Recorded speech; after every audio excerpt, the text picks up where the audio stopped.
dowladaha Somaliland iyo Ethiopia ayaa qorsheynaya waddo tareen oo isku xidhi doonta Berbera iyo Aysha. Hadalkani oo laga sheegay shir weyn lagu casumay maalgashade caalami ah oo ka dhacay magaalada Addis Ababa ee caasimadda waddanka Ethiopia. Dhismaha waddadan xadiidka ee tareenka ayaa waxaa ku bixi doona kharash dhan 1.5 bilyan oo dollarka Mareykanka, waxaana uu ka koobnaan doonaa 60 kiiloomitir oo Ethiopia iyo 250 kiiloomitir oo dhinaca Somaliland. 7 tareen ayaa maalin kasta u kala goosha Addis Ababa iyo Djibouti, waxaana tirada tareenada la gaarsiin doona 20 marka lagu daro kan Berbera ee qorshihiisa haatan ay hidisay labada dowladood.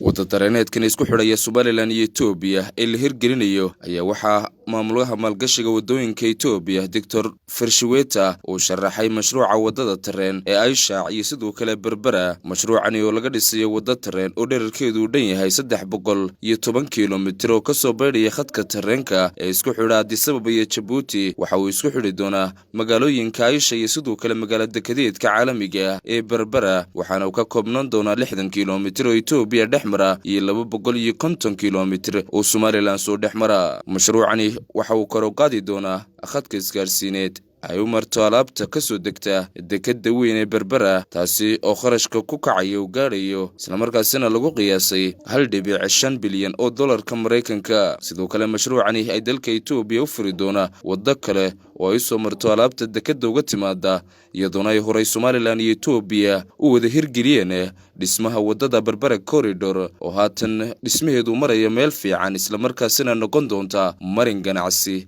oo labada dowladood ugu kala gooshaan alaabta uga soo degta dekadda magaalada Berbera waddanka Ethiopia. Waddadani tareen ee qorshihiisa haatan hirgeliyeen labadani dowladood ee loo soo bandhigay maalgashadayaasha caalamiga ayaana noqon doonta mid kor u sii qaada ganacsiga iyo sidoo kale isku xidhka labada dal. Soomaali Cabdi Axmed Karinle, wararka Muqbaya caalamiga ee Gobonimo TV, Hargeysa.